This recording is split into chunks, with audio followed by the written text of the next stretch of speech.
আল্লাহ আমার রব, এই রবি আমার সব। দামে দামে তুন মনে তারি অনুভব। তোমার দুনিয়াতে আমি যেদিকে তাকাই, অথই নিয়ামতে ডুবে আছি সবাই। পাক পাখালির গানে শুনি তসবি কলো রব, তসবি কলো রব। আল্লাহ আমার রব, এই রবি আমার সব। আসসালামু আলাইকুম প্রিয় দর্শক, আপনারা যারা দেশে আছেন প্রবাসে, সবাইকে অনেক অনেক প্রীতি ও শুভেচ্ছা। শুরু হলো আপনাদের প্রশ্ন নিয়ে আপনাদের এই প্রিয় অনুষ্ঠান আপনার জিজ্ঞাসা। আপনাদের সাথে আছি আমি জয়নুল আবেদিন আজাদ। আজকেও আপনাদের প্রশ্নের জিজ্ঞাসার জবাব দিচ্ছেন বিশিষ্ট আলেম ডক্টর মোহাম্মদ সাইফুল্লাহ। আসসালামু আলাইকুম ওয়া রাহমাতুল্লাহি ওয়া বারাকাতুহু। প্রিয় দর্শক, চলুন তাহলে জিজ্ঞাসার জগতে। শুরুতে একটি ইমেল, এটি পাঠিয়েছেন রেশমা খাতুন, চাঁপাই নবাবগঞ্জ থেকে। আপনি লিখেছেন, আপনার জিজ্ঞাসা অনুষ্ঠানটির আমি একজন নিয়মিত দর্শক। আপনাদের লাইভ অনুষ্ঠানে রমজান মাস থেকে এখন পর্যন্ত সংযোগ পেতে ব্যর্থ হয়েছি। শেষ পর্যন্ত ইমেল পাঠালাম। বোন, আপনি ঠিক কাজটি করেছেন। আসলেই অনেকেই বলে থাকেন যে লাইভ অনুষ্ঠানে লাইন পাওয়া খুব কষ্টকর হয়ে যায়, দীর্ঘ সময় পর্যন্ত পাওয়া যায় না। এজন্যই সপ্তাহে রবি সোম মঙ্গল বুধ এই 4 দিন বিকেলে এই আপনাদের মনে জায়গার প্রশ্ন নিয়ে আমাদের অনুষ্ঠান। আপনার ইমেলের মাধ্যমে, চিঠির মাধ্যমে প্রশ্ন পাঠাতে পারেন। আপনার প্রশ্নে যাচ্ছি। আপনি লিখেছেন, আমার একটি মেয়ে, মা হিসেবে চাই মেয়েকে ইসলামী আদর্শে বড় করে তুলতে, অর্থাৎ কোরআন ও সুন্নাহর আলোকে জীবন যাপন করার শিক্ষা দিতে। সে 6ষ্ঠ শ্রেণীতে পড়ে। এবছর ক্যাডেট ভর্তি পরীক্ষায় অংশগ্রহণ করবে। আমার প্রশ্ন হলো, বাংলাদেশে যে মহিলা ক্যাডেট কলেজ আছে তাতে মেয়েদের পড়াশোনায় ইসলামে কোনো বাধা আছে কি? খুব সুন্দর প্রশ্ন করেছেন। নিজের মেয়েকে তিনি যাতে ইসলামী জীবনযাপন করতে পারে, ইসলাম অনুযায়ী নিজের জীবনকে পরিচালিত করতে পারে, সেজন্য ইসলামী শিক্ষা দিতে চাচ্ছেন। বাকি এরপরে প্রশ্ন করেছেন সেটি মানে মহিলা ক্যাডেট কলেজে ভর্তির বিষয়টি বলেছেন। এখানে মানে মহিলা ক্যাডেট কলেজের পর্দার বিষয়টি আপনাকে নিশ্চিত হতে হবে। সেখানে আদৌ মানে যেভাবে পর্দা মেনটেন করা দরকার, ইসলামী জীবনযাপনের জন্য মূলত একটা অপরিহার্য বিষয় হচ্ছে ইসলামী পরিবেশ সেখানে থাকতে হবে। যদি ইসলামী পরিবেশ সেখানে না থাকে, তাহলে আপনি তাকে দিয়ে ইসলামী জীবনযাপন করানোর যে চেষ্টা করছেন সেটি ব্যর্থ প্রচেষ্টা, এবং এই চেষ্টা কাজে আসবে না। আকাঙ্ক্ষা বাস্তবতা মিল না থাকলে। জি, তো এই জন্য আসলে ক্যাডেট কলেজের মানে পরিবেশ সম্পর্কে আমার জ্ঞান নেই, আমি বলতে পারবো না। বাকি সেটা আপনাকে নিশ্চিত হতে হবে যে এখানে সব ঠিক আছে কিনা। আপনি তো শুধু মূলনীতি বলতে পারেন। জি, এটা আপনাকে মানে আগে নিশ্চিত হতে হবে। দ্বিতীয় যে বিষয়টি নিশ্চিত হতে হবে সেটা হলো এই যে আসলে মানে এখানকার যে কারিকুলাম আছে সেগুলোর সাথে ইসলামের কোনো সাংঘর্ষিক বক্তব্য আছে কিনা, মানে ইসলামের সাথে সামঞ্জস্যপূর্ণ নয় অথবা ইসলামের বিধানের পরিপন্থী সেই জিনিসগুলো আছে কিনা। যদি এমনটি হয়ে থাকে তাহলে আপনি তাকে ইসলামী জীবন যাপনের জন্য আসলে চেষ্টা করাচ্ছেন না, কারণ আপনি তাকে মানে ক্ষতিগ্রস্ত করার জন্যই চেষ্টা করাচ্ছেন। সেক্ষেত্রে ক্যাডেট কলেজে পড়া হারাম, জায়েজ নেই। কিন্তু যদি ইসলামী পরিবেশ সেখানে ঠিক থাকে, কারিকুলামের মধ্যে ইসলামের সাথে সাংঘর্ষিক কোনো বক্তব্য না থাকে, তাহলে সেখানে পড়তে কোনো আপত্তি নেই। আমরা একটা মূলনীতি বলে দিলাম, বাকি জিনিসটি তিনি নিজেই কনফার্ম করবেন যে আসলেই কী অবস্থা আছে কিনা। বাস্তবতা তার কাছেই সেটা তিনি নিজেই তৈরি করে নেবেন। দেখবেন অনেক সময় দেখা যায় যে যা মানে কারিকুলাম করে রাখা হয়েছে সেগুলো সম্পূর্ণ ইসলামের সাথে সাংঘর্ষিক। আমরা শিক্ষা দিই, তাহলে আমরা সবচেয়ে বেশি ক্ষতিগ্রস্ত হয়ে যাব। ক্যাডেট কলেজে কি শিক্ষা কার্যক্রম সব জানা নেই, আপনি মূলনীতি বলে দিয়েছেন। সেখানে যদি ইসলামের সাথে সাংঘর্ষিক কোনো বিষয় থাকে, তাহলে আপনি যেটা আকাঙ্ক্ষা করেছেন যে মেয়েকে ইসলামের আলোকে জীবনযাপন করানো শিক্ষা সম্ভব হবে না, সেটা অর্জন হবে না। সেক্ষেত্রে উনি কোথায় পড়াবেন সেটা ওনার সিদ্ধান্ত। উনি ওনার যে আকাঙ্ক্ষার অনুকূলে যেখানে পড়লে ভালো হয় সেটা উনি সিদ্ধান্ত নেবেন। আমরা এক্ষেত্রে শুধু মূলনীতির কথাটাই আমরা বলতে পারি। আপনি আরও লিখেছেন, আর কিছু পরামর্শ চাই বর্তমান সময়ের প্রেক্ষিতে মেয়েদের কোরআন ও সুন্নাহ অনুযায়ী জীবন যাপন করানোর জন্য মা হিসেবে করণীয় সম্পর্কে। একজন নিজের সন্তানকে মূলত ইসলাম অনুযায়ী পরিচালিত করতে হলে মা হিসেবে করণীর মধ্যে সবচেয়ে বড় করণীয় হচ্ছে তাদেরকে ইসলামের জ্ঞান দেয়া। কারণ আপনি ইসলামের জ্ঞান না দিলে তারা আসলে ইসলাম জোর করে তাদের কাছ থেকে ইসলামের অনুশাসনগুলো পরিপালনে আপনি জোর করে আদায় করতে পারবেন না, পরিপালন করাতে পারবেন না। বরং আপনি তাদেরকে ইসলামের প্রথমে জ্ঞান দিতে চেষ্টা করুন। ইসলাম তাদেরকে মানে যে সমস্ত বিধানগুলো সম্পর্কে নারীদের সাথে যেগুলো বিশিষ্ট বিধান আছে সেগুলো সম্পর্কে জ্ঞান দেওয়ার জন্য চেষ্টা করুন। 2 নম্বর যে কাজটি করতে পারেন সেটা হচ্ছে সে পরিবেশ মানে তৈরি করুন, মানে সে পরিবেশের মধ্যে আপনি নিজেও এবং তাকেও সেই পরিবেশের মধ্যে রাখার জন্য চেষ্টা করুন। 3 নম্বর যে পয়েন্টটি সেটা হচ্ছে মানে আমরা মানে একটা জিনিস ইসলামী জীবনযাপনের জন্য অপরিহার্য, সেটা হচ্ছে মানুষদেরকে দুনিয়ামুখী না করে আখিরাতমুখী করার জন্য চেষ্টা করা, আখিরাতের বিষয়গুলো সম্পর্কে সতর্ক করা, যে আল্লাহর আযাব সম্পর্কে, জাহান্নাম সম্পর্কে, তারপরে যে আমাদেরকে জবাবদিহি করতে হবে মানে এই বিষয়গুলো সম্পর্কে, সেগুলো যদি সচেতন করেন তাহলে অবশ্যই একজন ব্যক্তি জীবনযাপনের প্রত্যেকটি ক্ষেত্রেই এটা উপলব্ধি করতে পারবে যে না আমার এখানে যেটা আমি করে যাচ্ছি এটা শেষ নয়। তাহলে কি দুনিয়ার জীবনযাপনে যোগ্য হয়ে গড়ে ওঠার চেষ্টা করবেন এবং সেখানে দুনিয়ার জীবনযাপনও মানে সেখানে অবশ্যই তৈরি হবে। তো এই জন্য মানে আমি যেটা বলছি সেটা হলো মানে সত্যিকারভাবে যদি আপনি তাকে ইসলামী ওয়েতে পরিচালিত করতে চান তাহলে আপনাকে এই কাজগুলো করা দরকার। সাথে যদি আপনি বৈধ রূপে উনি দুনিয়ায় যোগ্য হিসেবে গড়ে ওঠা, সে কাজটা তো বৈধ কোনো অবৈধ বিষয় তো মানে ওটা তো দুনিয়ার জন্য তো অবশ্যই ইসলাম তো এদিকে গুরুত্ব দিয়েছে। না প্রাসঙ্গিকভাবে চলে আসে, প্রাসঙ্গিকভাবে অনেকে প্রশ্ন জাগে তাহলে আমরা শুধু আখিরাতমুখী হব, তা দুনিয়ার জীবনে যাপনে শ্রেষ্ঠ হয়ে গড়ে ওঠার ক্ষেত্রে আমাদের করণীয় আছে কি? অবশ্যই দুনিয়া অবশ্যই আমরা দুনিয়া বা আখিরাতে কল্যাণ চাই মোনাজাতে। আখিরাতমুখী হওয়া কি আপনি বুঝেছেন যে দুনিয়াকে ছেড়ে দিতে হবে না, এটা ভুল কথা। এবং এই কনসেপ্ট দুনিয়া আমাদের যোগ্য হয়ে গড়ে উঠতে হবে। অবশ্যই দুনিয়া সম্পর্কে জ্ঞান নিতে হবে, দুনিয়ার বাস্তবতার যে জ্ঞান আছে সেটা অবশ্যই আসতে হবে। কিন্তু এটা যেটা এখানে যে প্রশ্ন এসেছে সেই প্রশ্নটা হচ্ছে বাস্তবে পরকালমুখীনতা, পরকালের সাফল্য। আমরা খুবই জীবন ঘনিষ্ঠ বিষয়ে কথা শুনলাম প্রিয় দর্শক। এবার আমাদের হাতে একটি চিঠি, এটি পাঠিয়েছেন এক বোন, নাম প্রকাশে অনিচ্ছুক। লিখেছেন, আমার ছেলে অনেক বছর যাবৎ আমেরিকা থাকে, সেখানে সে এক ফিলিপিনি মেয়েকে ভালোবাসে, সে ওকে ছাড়া আর কাউকে বিয়ে করবে না। মেয়েটি মুসলিম হবে না বিধায় আমি আমার ছেলেকে ওই বিয়েতে মত দিচ্ছি না। এজন্য আমার ছেলে এই মেয়েকে বিয়ে করতে পারছে না। তবে তার সাথে মেলামেশা ঠিকই করছে স্বামী স্ত্রীর মতো। এভাবে 8-9 বছর পার হয়ে গেল। আমি খুবই দুশ্চিন্তায় আছি। এমত অবস্থায় আমি কি করব? কোরআন হাদিসের আলোকে আমার কি করা উচিত? উত্তর দিয়ে উপকৃত করবেন।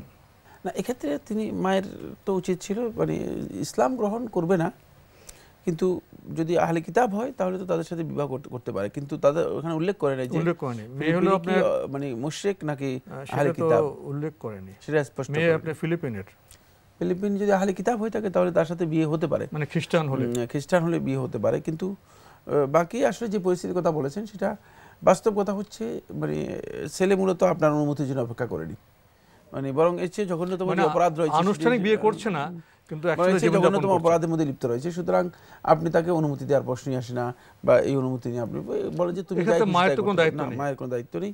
আপনি সেটা যখন বালক হয়ে যাবে সিদ্ধান্ত নেবে, তখন যে যার সিদ্ধান্তের দায়ী সে তো হবে, সেই সিদ্ধান্তে দায়ী হবে এবং তারই বিধান। এখন সেক্ষেত্রে মায়ের কোনো বিষয় নেই, তাকে উপদেশ দেওয়া যেতে পারে, তাকে নসিহত করা যেতে পারে, তোমার একজন মুসলিম মেয়ে অথবা আহলে কিতাব মেয়েকে বিয়ে করা, তোমার যে কাজটা মানে করছো বা যেটা এটি মূলত অত্যন্ত গর্হিত কাজ। কিন্তু মানে আপনার এই বক্তব্য থেকে আমি বুঝতে পেরেছি সেটা হলো সেখানে আপনার কোনো গুরুত্বই সে মানে দেয়নি, মূলত অনুমতির জন্য অপেক্ষা করেনি, বরং তার এই পুরো কাজটাই হচ্ছে গর্হিত হারাম কাজ এবং সে সত্যিকার হারামের মধ্যে লিপ্ত রয়েছে। তার জন্য দোয়া করা দরকার, তাকে নসিহত করা দরকার। এবার একটি ইমেলে যাব। প্রিয় দর্শক, এই ইমেলটি পাঠিয়েছে মার্কিন যুক্তরাষ্ট্র থেকে রেবেকা। আপনি লিখেছেন, I have a question, when is the start and end time for তাহাজ্জুদ সালাহ? তাহাজ্জুদের সালাতের জন্য মূলত মানে রাত্রের শেষাংশেই তাহাজ্জুদের সালাত আমরা আদায় করব। সুন্নাহ দ্বারা যেটি সাব্যস্ত হয়েছে সেটা হলো এই, রাত্রের প্রথম অংশে আয়শার পর রাসূলুল্লাহ সাল্লাল্লাহু আলাইহি ওয়াসাল্লাম ঘুমিয়ে যেতেন, এরপর রাসূলুল্লাহ সাল্লাল্লাহু আলাইহি ওয়াসাল্লাম রাত্রের শেষ তৃতীয়াংশে জাগতেন এবং জেগে তারপরে তাহাজ্জুদের সালাত আদায় করতেন। আর সেটি একেবারে শেষ হবে। আনাস ইবনে মালিক রাদিয়াল্লাহু তাআলা বর্ণিত সহিহ মুসলিমের হাদিস দ্বারা সাব্যস্ত হয়েছে, রাসূলুল্লাহ সাল্লাল্লাহু আলাইহি ওয়াসাল্লাম বলেছেন যে ফাইন খাশিতা সুবহ ফাআউতির বিরাকআহ, যদি সুবহে সাদেক উদিত হয়ে যাওয়ার আশঙ্কা করো তাহলে এক রাকাত পড়ে সেটাকে বিতির করে নাও। তাহলে বোঝা যাচ্ছে যে মূলত সুবহে সাদেক পর্যন্ত, উদিত হওয়া পর্যন্ত রাসূলুল্লাহ সাল্লাল্লাহু আলাইহি ওয়াসাল্লাম অনুমতি দিয়েছেন যে আমরা তাহাজ্জুদের সালাত আদায় করতে পারবো। বাকি তাহাজ্জুদের সালাত আর কিয়ামুল লাইলের মধ্যে আলেমদের মধ্যে ছোট্ট একটি মতবিরোধ রয়েছে। জুমহুর ওলামায়ে কেরাম বলেছেন কিয়ামুল লাইল সেটি শেষ রাত্রেও যদি মানে আদায় করে তাও করতে পারে, আবার যদি প্রথম রাত্রে আদায় করে তাও আদায় করতে পারে না। জুমহুর ওলামায়ে কেরাম বলেছেন যে কিয়ামুল লাইলটি শেষ রাত্রেই আদায় করতে হবে, প্রথম রাত্রে আদায় করলে হবে না। শুধু ইমাম আহমদ ইবনে হাম্বল রাহমাতুল্লাহ একটি বর্ণনার মধ্যে সাব্যস্ত হয়েছে, তিনি বলেছেন যে যদি কেউ প্রথম রাত্রেও আদায় করে তাহলে তার সেই কাজটি কিয়ামুল লাইলের মধ্যে অন্তর্ভুক্ত হবে, যেহেতু মানে এটি রাতের সালাতের মধ্যে অন্তর্ভুক্ত কোনো সন্দেহ নেই। তাই নফল সালাত যদি কেউ প্রথম রাত্রে আদায় করে, ইমাম আহমদ ইবনে হাম্বল রাহমাতুল্লাহ সেটাকে কিয়ামুল লাইলের মধ্যে অন্তর্ভুক্ত করেছেন। এবারে ইমেলটি পাঠিয়েছেন নাজমুল হুদা বনানী, ঢাকা থেকে। আপনি লিখেছেন, সাপোজ আ সালাত অফ 4 রাকাত in Jamaat, I attended the Jamaat at 4th rakat. After the salam, I stand up for my 2nd rakat and so on. What will be the procedure of the salat? 2nd rakat, Surah Fatiha plus another surah. 3rd rakat, Surah Fatiha plus surah. 4th rakat, Surah Fatiha and others. Please clarify. তিনি কিভাবে বলেছেন জিনিসটা? আসলে উনি একটা জামাতে উনি 4 রাকাত নামাজে উনি 4th রাকাতে 4th রাকাতে পেয়েছেন। এরপর উনি কিভাবে নামাজগুলো বাকি নামাজ আদায় করবেন? সহজ কথা, তিনি প্রথম রাকাত আদায় করেছেন, দ্বিতীয় রাকাত, তৃতীয় রাকাত, চতুর্থ রাকাত সেভাবে আদায় করবেন। এই মাসআলার মধ্যে আলেমদের দ্বিমত রয়েছে। বাকি বিশুদ্ধ বক্তব্য হচ্ছে যেটি মানে অধিকাংশ আহলুস সুন্নাহ, অধিকাংশ আহলে হাদিস, মুহাদ্দিসিনে কেরাম এর বক্তব্য, সেটা হচ্ছে তিনি প্রথম রাকাত আদায় করেছেন, তখন দ্বিতীয়, তৃতীয়, চতুর্থ রাকাত তিনি কমপ্লিট করবেন যেভাবে তিনি সালাতের মধ্যে কমপ্লিট করে থাকেন। উনি এই যে প্রথম রাকাত বলতে উনি যদি নামাজ শুরু থেকে পেতেন যেটা প্রথম রাকাত হতো সেটাই উনি ধরে নেবেন। অনেকে মনে করে আমি তো 4th রাকাত পেয়েছি, তো 4th রাকাত পেলাম, বললাম 70 রাকাত তিনি প্রথম রাকাত পেয়েছেন, মানে প্রথম রাকাত আদায় করেছেন। তারপর উনি দ্বিতীয় রাকাত, দ্বিতীয়, তৃতীয়, চতুর্থ রাকাত আপনার আলহামদুর সাথে সূরা পড়বেন, জি, আবার আলহামদুর সাথে সূরা পড়বেন, দ্বিতীয়, তৃতীয় রাকাত এভাবে আদায় করবেন তরতিব অনুযায়ী। দ্বিতীয় রাকাতে তিনি সূরা ফাতিহা পড়বেন, আর যদি সূরা ফাতিহার সাথে কোনো সূরা মিলাবেন। তৃতীয় রাকাতে শুধু সূরা ফাতিহা পড়লে চলবে, চতুর্থ রাকাতে শুধু সূরা ফাতিহা চলবে, আর যদি সূরা মিলান তাও সুন্নাহ পরিপন্থী নয়। আমরা আসলে এখানে অনেক মাসালা আছে যেগুলো এগুলো প্রশ্নের মধ্যে আসেনি, কিন্তু অনেক মাসালা আছে অত্যন্ত গুরুত্বপূর্ণ যেগুলো প্রশ্নের মধ্যে আসেনি, সেগুলো থেকে আমরা সাইড কেটে গেলাম। কিন্তু বাকি বুঝতে হবে সেটা হচ্ছে এখানে পরবর্তী রাকাতগুলোতে যদি কেউ সূরা মিলান সেটাও সুন্নাহ। আপনি আরো লিখেছেন, the witr salat we do in our country is different from that practicing in Saudi Arabia. Please clarify. রয়েছে, এর মধ্যে বৈচিত্র্য রয়েছে। ভিতরের সালাতের মধ্যে একাধিক বৈচিত্র্য রয়েছে। আপনি 3 রাকাত আদায় করতে পারেন, 1 রাকাত আদায় করতে পারেন, 5 রাকাত করতে পারেন, 7 রাকাত করতে পারেন, 9 রাকাত করতে পারেন। এগুলো সহিহ হাদিস দ্বারা সাব্যস্ত হয়েছে। সুতরাং এখানে বৈচিত্র্য থাকার কারণে যে কোনো একটা ধরন আপনি আদায় করেন, অসুবিধা নেই। সৌদি আরবে যেভাবে আদায় করা হয়ে থাকে সেটাও সহিহ হাদিস দ্বারা সাব্যস্ত হয়েছে। তাই কেউ যদি 3 রাকাত আদায় করেন তিনি একসাথেও 3 রাকাত আদায় করতে পারবেন, আবার 2 রাকাত প্রথমে আদায় করে তারপরে 1 রাকাত ভিন্ন আদায় করতে পারবেন, সবটাই জায়েজ রয়েছে। শুধু 1 রাকাত ও বিতির যদি কেউ আদায় করতে চান তিনি আদায় করতে পারবেন। সবগুলো হাদিস দ্বারা সাব্যস্ত হয়েছে, সহিহ হাদিসের মাধ্যমে সাব্যস্ত হয়েছে। প্রিয় দর্শক, এবার আমাদের হাতে একটি চিঠি, এটি পাঠিয়েছেন আয়েশা খাতুন বাড্ডা থেকে। লিখেছেন, তারাবিহ নামাজে 4 রাকাত পরপর যে দোয়া পড়া হয় তা কি সঠিক? তারাবিহ সালাত আদায়ের পরে 4 রাকাত পর একটা দোয়া পড়া হয় থাকে, হ্যাঁ, সুবহানাল মুলক ওয়াল মালাকুত ওয়াল জাবারুত ওয়াল কিবরিয়া ওয়াল জাবারুত, যেটি পড়া হয় থাকে এটি রাসূলুল্লাহ সাল্লাল্লাহু আলাইহি ওয়াসাল্লামের কোনো সহিহ হাদিসের মাধ্যমে সাব্যস্ত হয়নি। আমরা নিজেরাই এই আমলটি আবিষ্কার করে নিয়েছি, আমাদের নিজেদের মেড নামাজ বা ইবাদত। নিজেদের মেড ইবাদতের ব্যাপারে রাসূলুল্লাহ সাল্লাল্লাহু আলাইহি ওয়াসাল্লামের নির্দেশনা হচ্ছে একটাই, যেটি সহিহ মুসলিমের মধ্যে আয়েশা রাদিয়াল্লাহু আনহা বর্ণনা করেছেন, মান আহদাসা ফি আমরিনা হাযা মা লাইসা বিন ফাহুয়া রাদ, যে আমাদের এই দিনের মধ্যে যেটি দিনের মধ্যে অনুমোদিত নয় এমন কিছুকে ইনক্লুড করলো, নূতন করে সংযোজন করলো, ফাহুয়া রাদ্দুন, সেটি প্রত্যাখ্যাত, এবং সে ব্যক্তিও প্রত্যাখ্যাত, ইসলামের মধ্যে সেও প্রত্যাখ্যাত, তার এই আমলটুকু প্রত্যাখ্যাত, গ্রহণযোগ্য নয়। তাই এই কাজটি মূলত প্রত্যাখ্যাত কাজ এবং অত্যন্ত গর্হিত বিদআতের মধ্যে অন্তর্ভুক্ত। এটি যারা করছেন তারা আসলে নিজেদের প্রবৃত্তি অনুসরণ করছেন, যেহেতু সহিহ করে সুন্নাহর মাধ্যমে এই ধরনের কোনো আমল সাব্যস্ত হয়নি। আপনি আরও লিখেছেন, ওযু করতে ঘাড় মাসে করা কি বিদআত? ঘাড় মাসে করার ব্যাপারে সহিহ কোনো হাদিস সাব্যস্ত হয়নি। সুতরাং যেটা হাদিসের মাধ্যমে সাব্যস্ত হয়নি, ইবাদত হিসেবে যদি ওই কাজটি করা হয় থাকে, যেটা আমরা আগেই বললাম, সেটি বিদআতের মধ্যে অন্তর্ভুক্ত হওয়াটাই স্বাভাবিক। তখন অজুর শর্ত হিসেবে ঘাড় মাসে করা ঠিক নয়, কিন্তু তার শারীরিক কারণে যে মাথায় পানি দিল, ঘাড়ে একটু পানি দিলে অনেকে আছে নার্ভের সমস্যা আছে, একটু উপকার হয়, এটা অজুর বাইরে যদি করেন উনি, তা তো সমস্যা আছে? উজুর সময় করবেন না, অন্য সময় করবেন। বা উনি তো অজুর, এটা অজুর বিষয় নয়, হাতে পানি লেগে গেল ঘাড়ে, তো শারীরিক উপকার হবে না, আপনি যদি ভুলে লেগে যায় সেটা অসুবিধা নেই, কিন্তু সেটা যদি আমল হিসেবে করে তাহলে তার উজু এর মধ্যে বেদাত করলো, কারণ অতিরিক্ত করাও জায়েজ নেই, কমানোও জায়েজ নেই। এটা অজুর আমল হিসেবে করা যাবে না, তার প্রয়োজন হিসেবে করলে তার প্রয়োজন হিসেবে তিনি মানে অন্য সময় কিন্তু অজুর বিধান হিসেবে করা যাবে না। আরো লিখেছেন, সূরা কাহফ পড়লে দাজ্জালের ফিতনা থেকে বাঁচা যায়, দাজ্জালের ফিতনা কি? আর এই সূরাটা কি একবারে পড়তে হবে নাকি কিছু কিছু করে শুক্রবার সারাদিন পড়লে হবে? না, সূরা কাহফের মধ্যে আপনি যেটা বলেছেন, সূরা কাহফ পড়লে দাজ্জালের ফিতনা থেকে মুক্তি পাওয়া যায়, এই হাদিস সহিহ। দাজ্জালের ফিতনা কি? দাজ্জালের ফিতনা হচ্ছে ঈমানের ফিতনা। দাজ্জাল আমাদের ঈমান নষ্ট করে দেয়। দাজ্জালের ফিতনা দুইভাবে হতে পারে। একটু হচ্ছে মসিহুদ দাজ্জালের ফিতনা, যেটি অত্যন্ত কঠিন ফিতনা। ওই ফিতনা যদি কোনো ব্যক্তি পড়ে যায় তাহলে সেই ঈমান রক্ষা করা অত্যন্ত কঠিন হয়ে যাবে, কারণ হচ্ছে সে জান্নাত এবং জাহান্নাম নিয়ে আসবে দুই হাতে। হ্যাঁ, সুতরাং এগুলো লোকদেরকে দেখানোর পরে আজকে দেখা যায় যে আমাদের সমাজের কিছু সংখ্যক লোক পথভ্রষ্ট বিভ্রান্ত, তারা সামান্য কিছু মানে চলচাতুরির মাধ্যমে মানে বিষয় দেখিয়ে লোকদেরকে ঈমান নষ্ট করে নিয়ে যাচ্ছে, তাদের মুরিদ বানাচ্ছে, তাদের পূজা করাচ্ছে, তাদের ইবাদত করাচ্ছে, তারা তাদের উপর মাবুদ সেজে বসে আছে ইত্যাদি ইত্যাদি।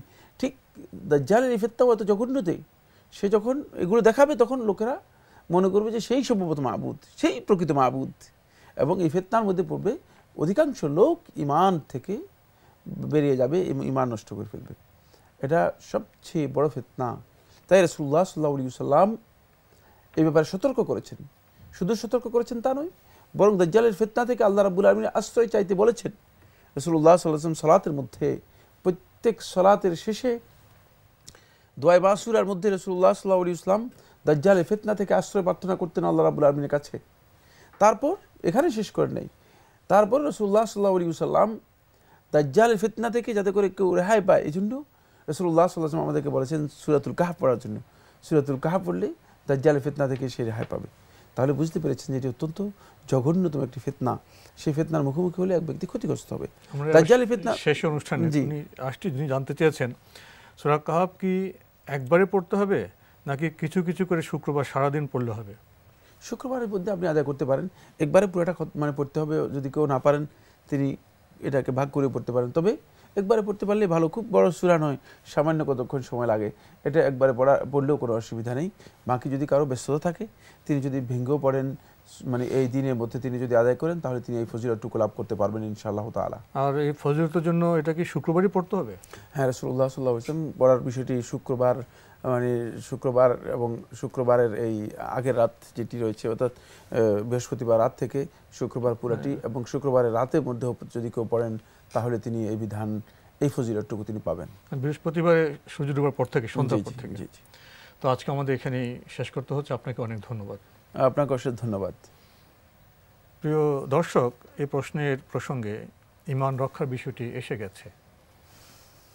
কি কারণে ঈমান নষ্ট হতে পারে এই বিষয়টি খুবই গুরুত্বপূর্ণ। আসলে আমরা ঈমান সম্পর্কে জানি এবং ঈমান বিনষ্টের কারণগুলি কি সে সম্পর্কে আমরা উপলব্ধি করি, তাহলে বোধহয় আমাদের এই জীবন এবং পরকাল কল্যাণময় হবে। চিঠি লিখুন, প্রশ্ন পাঠান আমাদের ঠিকানায়। পরিচালক আপনার জিজ্ঞাসা, এনটিভি, বিএসসি ভবন, 7ম তলা, 102 কাজী নজরুল ইসলাম এভিনিউ, কারওয়ান বাজার, ঢাকা 1215। আপনারা ইমেলও করতে পারেন। আমাদের ইমেল অ্যাড্রেস আপনার জিজ্ঞাসা @ntvbd.com। প্রিয় দর্শক, আমাদের অনুষ্ঠানটি আপনারা এনটিভি অনলাইনেও দেখতে পারবেন। ভিজিট করুন www.ntvbd.com। প্রিয় দর্শক, আপনারা সবাই নিরাপদে থাকুন শান্তিতে। আসসালামু আলাইকুম। আমার রব, এই রবি আমার সব, দামে দামে তুন মনে তারি অনুভব। তোমার দুনিয়াতে আমি যেদিকে তাকাই, অথই নিয়ামতে ডুবে আছি সবাই। পাক পাখালির গানে শুনি তসবিহ কলরব।